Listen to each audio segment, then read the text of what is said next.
This is Jim. He's 24 years old, studies anthropology, and likes football. Jim has just inherited 20,000 euros from his recently deceased Uncle Theodore. Jim never liked Theodore much, so he's quite ecstatic. Jim wonders what he should spend his money on. He could go to Barcelona and watch football. He could purchase a high-quality automobile. I don't think that one's actually possible, Jim. But perhaps he should spend his money more wisely. Jim has heard that if he invests money, he can make more money. This appeals to Jim.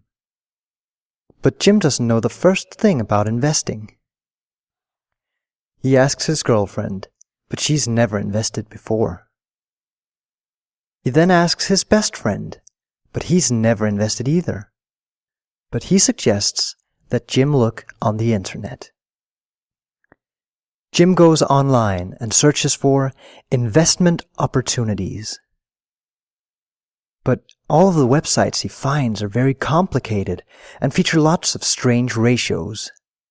He doesn't want to invest in something he does not understand. Just as he's about to give up, he stumbles upon a website called InvestAid. This page features an assessment of the insurance company Aegon as an investment. But that's not all. This website has two options, one for experienced investors and one for people who are new to investing. Jim clicks on the button called "I'm new to investments. Please give me the guided tour." The first page explains how the website works. There are even little hovering text boxes throughout the website explaining different terms. Jim is feeling very comfortable already. The different shades of blue are both calming and reassuring, and he feels the website is very good at explaining the importance of different ratios. The third page shows who InvestAid are. Jim thinks that they're a quite attractive group of people. All of the ratio analysis on the website are both cross-sectional and time series. Jim learns about how Aegon is doing in a language he can understand. He learns that Aegon's profitability ratios are downward sloping, which is a negative development. Quite a few of the other ratios seem to follow a similar pattern. However, Jim is unsure of whether or not Aegon is actually doing poorly. He continues reading. Jim feels that the website has a very natural flow, and he can always see on the navigation bar where he is and how far through the website he is. On the last page, Jim reads InvestAid's assessment of Aegon as an investment. It seems that even though Aegon is doing well on some points, such as the current ratio, it is doing poorly on others. Being new to investments, Jim likes that Aegon has a high price per earnings, but he'd also like something where there's possibly more to gain. Aegon seems like a low-risk, low-return kind of investment, but Jim would like a high return. Jim feels that he has a better understanding of investing, but he still has some questions. Jim sees that there is an email address at the bottom of the page. He decides to get in touch with InvestAid, hoping to gain even more insight into the world of investment. Today, Jim has a meeting with a representative from InvestAid. He's very excited. Jim meets Jenny, Chief Financial Analyst at InvestAid. Jim asks her if she can explain the ratios to him. Jenny kindly obliges. Jenny explains that Aegon have four main strategic goals: empowering employees, achieving operational excellence, optimizing its portfolio, and building customer loyalty. Only the last three are truly relevant to shareholders.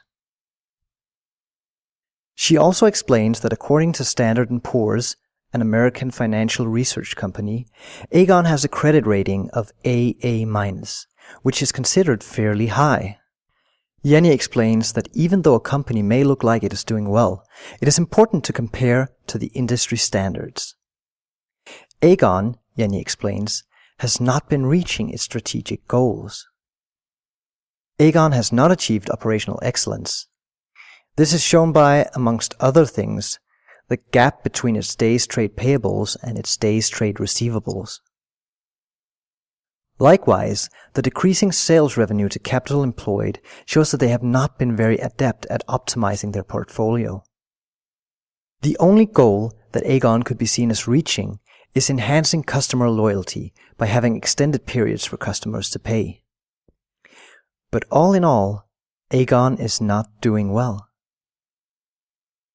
But what can Aegon do to improve its situation? Jim asks. Jenny explains that Aegon are considering 3 new investments in order to improve on ratios and achieve their strategic goals. Jenny explains that they are using powerful tools called scenario and sensitivity analysis in order to assess their viability. All of these investments have benefits and downsides when compared to the strategic goals. One of the investments seeks to improve Aegon's operational excellence. The other 2 are risk-spreading investments focused on making Aegon the industry leader. Aegon must choose a strategy to prioritize.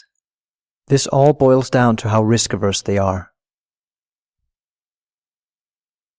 So, should I invest? Jim asks. Aegon is a risky investment, Jenny tells him, but compared to their major competitors, they are also arguably the worst of 4 possible investments. Jenny suggests that Jim also looks into the competitors before making a decision. Jim finally feels that he has the knowledge he needs and feels that Investate have given him sound advice. Jim thanks Jenny for her time. Feel free to send me an email if you have any more questions, she tells him. Jim has a lot to think about. You too should consult Investate if you have any questions regarding investing in Aegon.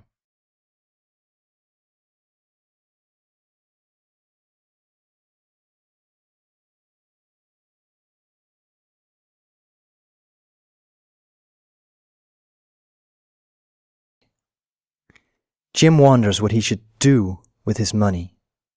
He could go to Barcelona and watch football. He could purchase a high-quality automobile. I don't think that one is actually possible, Jim. But perhaps Jim should spend his money more wisely.